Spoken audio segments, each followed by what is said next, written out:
Pemerintah mengalokasikan 16,9 triliun rupiah untuk revitalisasi dan pembangunan lebih dari 16.000 satuan pendidikan di seluruh Indonesia.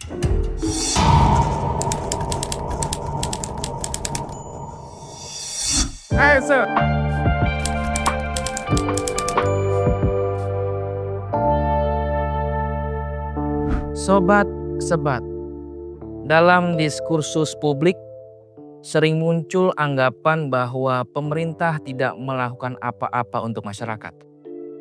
Pandangan tersebut tentu sah dalam demokrasi.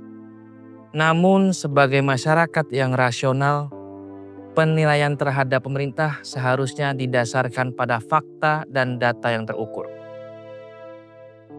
Oleh sebab itu, pertanyaan yang tepat bukanlah apakah pemerintah bekerja atau tidak, melainkan sejauh mana hasil kerja tersebut mulai terlihat dalam kehidupan masyarakat.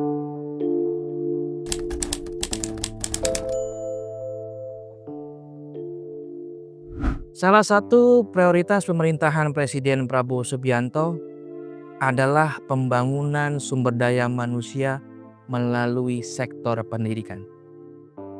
Pada tahun 2025, pemerintah mengalokasikan 16,9 triliun rupiah untuk revitalisasi dan pembangunan lebih dari 16.000 satuan pendidikan di seluruh Indonesia. Kebijakan ini dilakukan untuk menjawab berbagai persoalan yang selama bertahun-tahun dihadapi dunia pendidikan, termasuk kondisi ruang kelas yang rusak dan keterbatasan sarana belajar. Selain memperbaiki gedung sekolah, pemerintah juga menjalankan program digitalisasi pendidikan.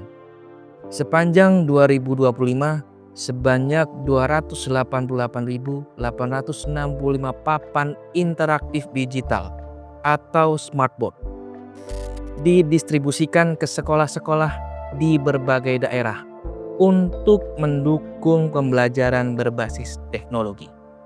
Program ini hadir untuk menjawab kondisi pendidikan nasional yang masih menghadapi tantangan besar.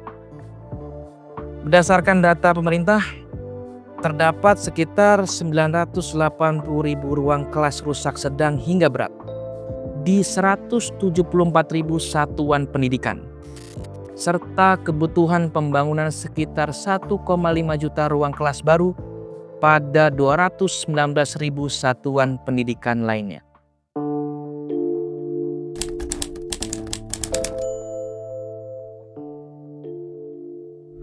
Sobat Sebat, di sektor kesejahteraan, sejumlah indikator menunjukkan perkembangan yang positif.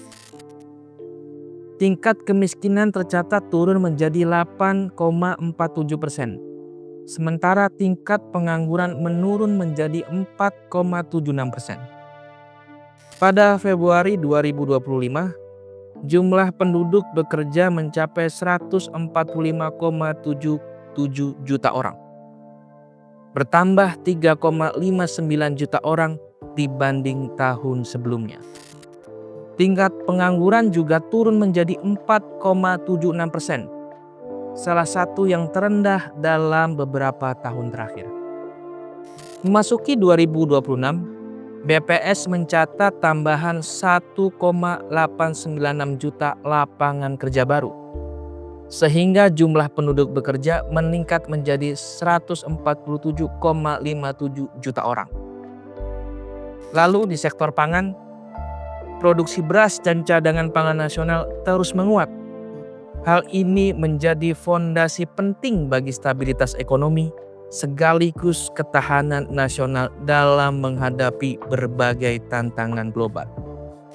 Rata-rata upah buruh naik menjadi 3,9 juta per bulan. Inflasi tetap rendah di kisaran 1-2%. Dan ketahanan pangan menguat dengan produksi beras mencapai 33,2 juta ton, serta cadangan beras pemerintah 4,2 juta ton. Pemerintah juga meluncurkan program makan bergizi gratis yang ditargetkan menjangkau 82,9 juta penerima manfaat sebagai upaya meningkatkan kualitas hidup dan kesejahteraan masyarakat Indonesia.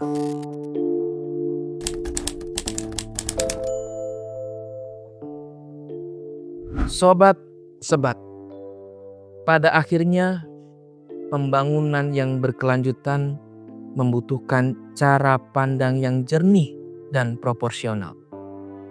Mengakui kemajuan bukan berarti menutup mata terhadap masalah. Sebaliknya, itu merupakan bentuk kedewasaan dalam menilai realitas. Karena pembangunan bangsa hanya dapat berjalan dengan baik ketika diskursus publik berpijak pada fakta, bukan semata-mata pada persepsi atau preferensi politik sesaat.